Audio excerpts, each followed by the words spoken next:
എന്നിട്ട് ബാക്കിൽ ട്രിവാൻഡ്രം സ്ലാങ് കണ്ട എന്തിരുത് എനിക്ക് കിട്ടുമെന്ന് എനിക്ക് തോന്നണില്ല അങ്ങനെയൊക്കെയാണ് പറയണത് കേട്ടോ ചേച്ചി. ഞാൻ പറഞ്ഞു മാഡം പേടിക്കാനൊന്നുമില്ല, അവിടെ ഓൾറെഡി ക്യാമറ ഉണ്ടാവുമല്ലോ ലോക്കറിൻ്റെയൊക്കെ സൈഡിൽ. അപ്പോൾ മാഡത്തിന് എന്തൊക്കെ വന്നാലും ബാഗ് കിട്ടും.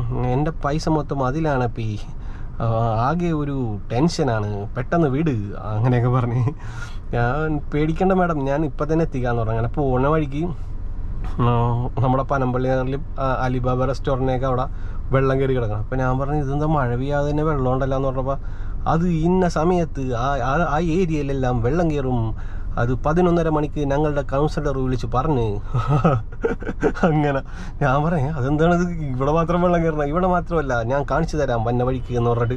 ഇപ്പോൾ പോണ വഴിക്ക് 2-3 സ്ഥലം കൂടി കാണിച്ചു തരാമെന്ന് പറഞ്ഞിട്ടുണ്ട്. 11:30 മണിക്ക് വെള്ളം കയറുന്ന കുറച്ച് സ്ഥലങ്ങളുണ്ട് കേട്ടോ പനമ്പള്ളി ഏറിൽ, ഞാനത് കാണിച്ചു തരാം. ഇപ്പോൾ മാഡം വേറൊരു ചേച്ചീനെയും കൂടി പിക്ക് ചെയ്തിട്ട് ഒരുമിച്ചാണ്ടാ പോയേക്കണത്. ഞാൻ പറഞ്ഞു ഇവിടെ വെയിറ്റ് ചെയ്യാം. അപ്പോൾ സെക്യൂരിറ്റി ചേട്ടനോട് പറഞ്ഞു ബാഗ് മിസ്സായി ഒന്ന് പോകണേന്ന് പറഞ്ഞപ്പോൾ പുള്ളിക്കാരൻ പറഞ്ഞു ഇവിടെ തന്നെ ഇട്ടോ കുഴപ്പമില്ല എന്ന് പറഞ്ഞു. അങ്ങനെ ഞാൻ ഇവിടെ നിൽക്കണേണ്ട. എൻ്റെ പൊന്നെ പാവട്ടെ ചേച്ചി പേടിച്ചിരിക്കണേ. എന്തോ വിലപ്പെട്ട എന്തോ സാധനങ്ങൾ ആ പേഴ്സിലുണ്ട്, അതാണ് സംഭവം. കിട്ടിയില്ലേ? അതിവിടെ പോയി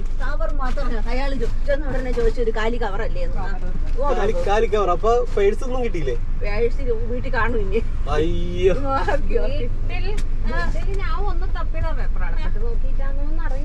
ഇവിടെ താഴ്ത്തൊന്നും പോയിട്ടില്ലല്ലോ? ഉറപ്പല്ലേ? അവര് പറഞ്ഞിട്ടില്ല. എന്തെന്നാ ഈ കൊണ്ടുവന്ന കവറോട് കൂടി ഇവർക്ക് കൊടുത്തു.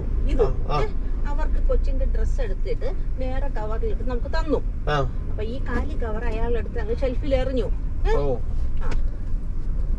ഇപ്പൊ ശരിക്കും പറഞ്ഞ വണ്ടി വിളിച്ച് വന്നത് കാലി കവർ എടുക്കാനാണ്.